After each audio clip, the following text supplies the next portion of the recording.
That's the hardest thing that we're dealing with about behavior health and emotional stress and traumatic stress that we see is getting them to open up. They don't want to be seen as being weak. Enchanted Sky Media.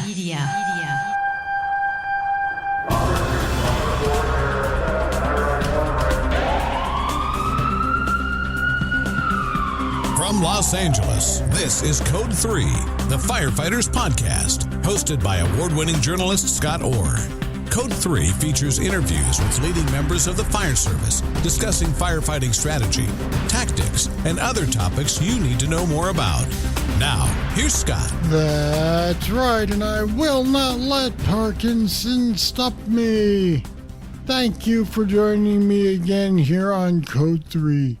One of the most important responsibilities of a leader is to take care of their crew. That means if you're a company officer, you need to be aware of your crew members' emotional states.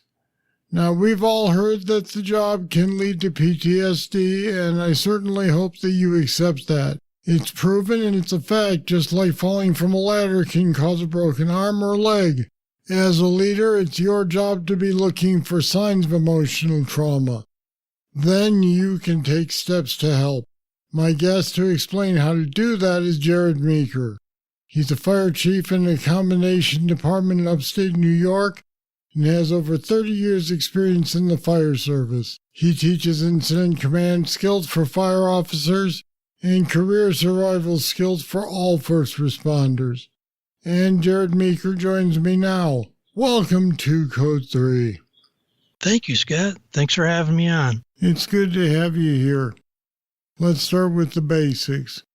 What kinds of signs that a member is having emotional trauma should the leader be aware of? There's many signs out there to keep an eye on your firefighters. That's the biggest thing is, to take the time to keep an eye on your firefighters. We in this fire service see way too many bad things.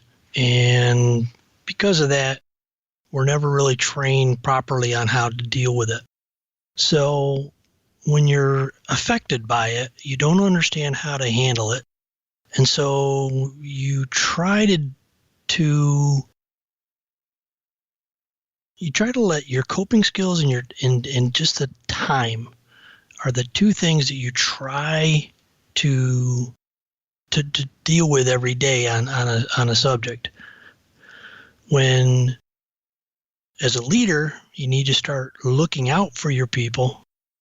And when the people when they start telling you that they're having trouble sleeping, or they're having nightmares, or they're reliving an incident, that's one of the key signs.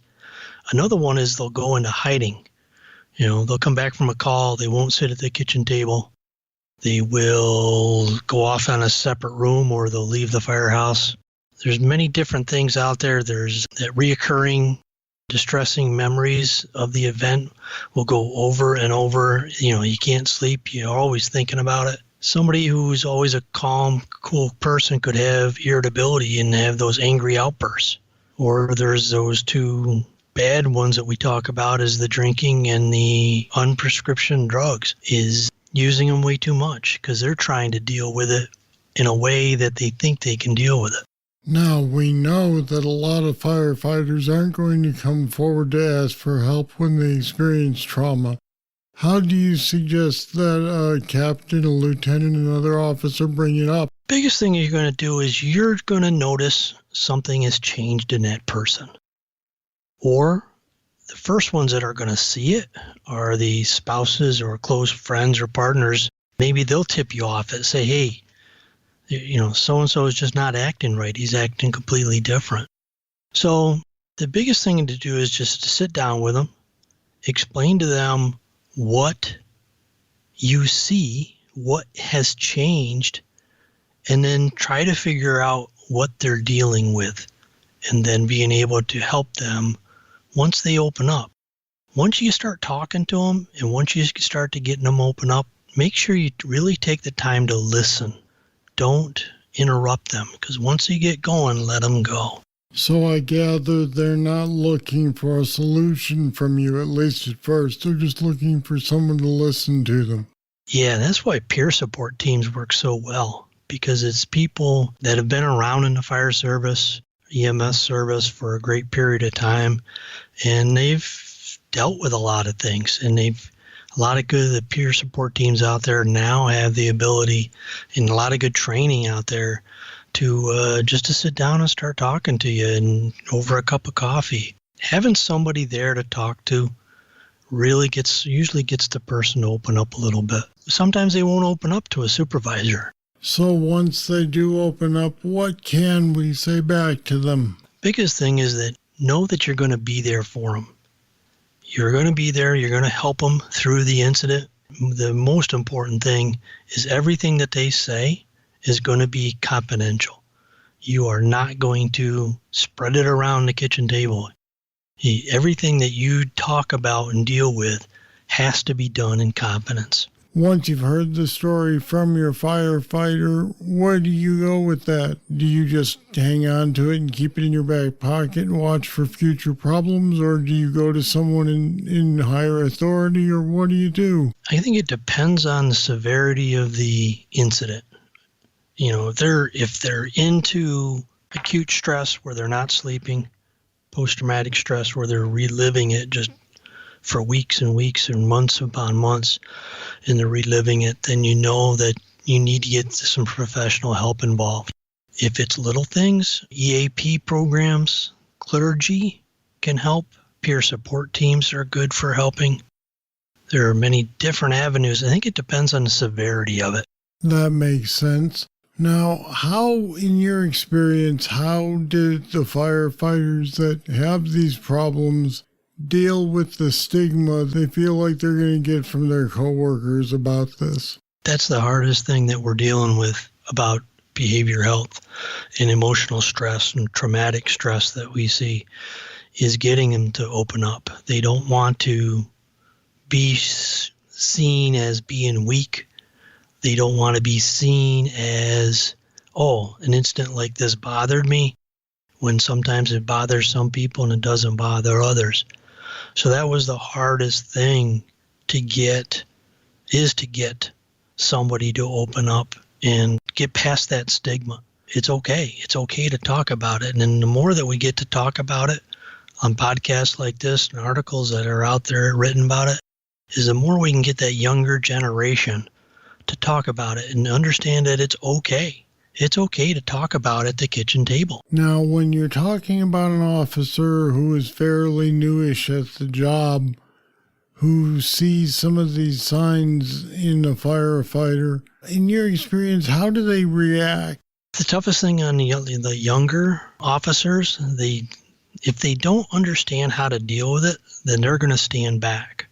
But at any point in your career, if somebody comes to you and saying that they're having some type of a problem, whether it be sleep or even a personnel problem, it's your responsibility as a leader in your organization or a leader of your crew to do what you can to help that person the best to your ability. All right. Now, if you are, say, feeling that you don't have the skill set to deal with it, can you then suggest that they get professional treatment, or is that seen as handing it off to somebody else, which would be a sign maybe that you don't care? I don't think it's a part where you don't care. And you can always, as you're dealing with it or talking with them, it's a point where you always make sure that they know that you care, know that you can contact them 24 hours a day, knowing that you're going to help them through the whole process from the beginning to the end. But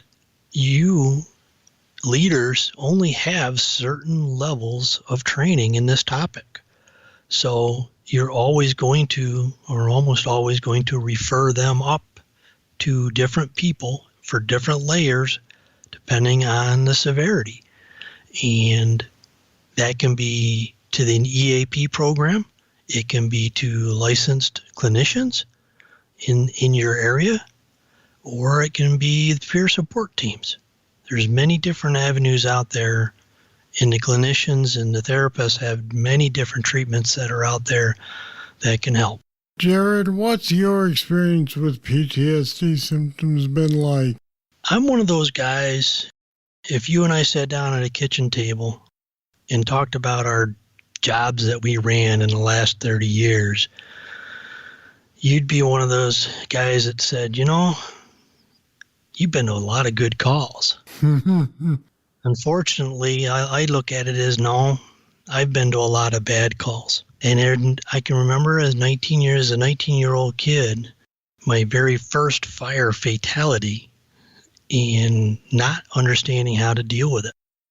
And I remember shortly after it was a car accident and another death and not being able to understand how to deal with it. And I remember an old timer telling me, kid, you're going to see a lot of bad things in this fire service. You either get over it or maybe this fire service isn't for you. Right, which is what they all used to say, and that's exactly the wrong thing to say. Correct. So I filed things away. And unfortunately, it's actually 3 years ago yesterday, while driving my fire chief's Tahoe down the road, I had a 13-year-old autistic boy sprint across the road without looking. Oh, no. And unable to stop in time, I struck the boy. Oh. And he didn't make it. And everything that I tried to deal with that situation the same way I had dealt with every traumatic fire fatality, motorcycle crash, car crash, I tried to deal with it the exact same way. And it just ate me up inside. And I always just expected that time and my coping skills were going to help me through it. And it never did. And months and months go by, and I'm not getting any better. And things are getting worse. And it wasn't until I reached out to a phone number called Share the Load program. And they were the first ones to be able to steer me in the right direction because I just wasn't getting any better. And I liked who I was before the incident, and I didn't like who I was becoming at this point. So at that point, you were able to work with those folks to overcome at least some of this trauma? I researched, found a therapist in my area that worked with EMDR, eye movement desensitization and reprocessing. And through many visits, I was able to slowly get better. And just because you're working with a therapist, the easiest way I want to explain that is when you go to bed at night, you usually can't fall asleep until your mind gets done processing that day's events. When you have post-traumatic stress in your life, your brain is trying to process it at night before you go to sleep, and you can't. So it starts the process, runs the process. It can't, starts over. Starts to run, tries to process it, and it can't. That is the point where you need professional help for a therapist to get into your mind, whatever symptoms or whatever therapy the choice they use. All it is trying to finish the processes in your brain that aren't complete. And that's all that is. And at that point, you're able to move on, or does it still come back occasionally and remind you of what happened? I think about it every day. What I have now is I have the resources to, it's a sad event in my life. There's a lot of events, traumatic injuries or traumatic calls that I went on that are events in my life, and I now look at it as an event in my life. It doesn't consume me depression-wise to the point where it did in 3 years ago. It's good to hear that you've been able to get some relief from the traumatic symptoms. Glad to hear that. Those were some great tips that I'm hoping that young officers will be able to put into practice. And Jared Meeker, thanks for joining me today on Code 3. Thanks for having me, sir. Greatly appreciate it. So what did you think of Jared's advice? And talk about a tragic story. You can leave your comments on our website at code3podcast.com/traumatic. There's links to more information there as well, so check it out. And there's more with Jared Meeker available right now for supporters who pledge $10 a month or more at our Patreon page.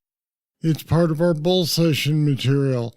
Extra content for listeners who kick in some money to keep Code 3 going. Head over to code3podcast.com/support to pledge, become a patron, and get instant access. All right, that's it. That's all for this edition of Code 3. Thank you for listening. I'll be back next time with more. I hope you'll join me. I'm Scott Orr, and until then, stay safe. Code 3 is a production of Enchanted Sky Media. To contact us, get more information on today's topic, or to subscribe to the podcast, go to code3podcast.com.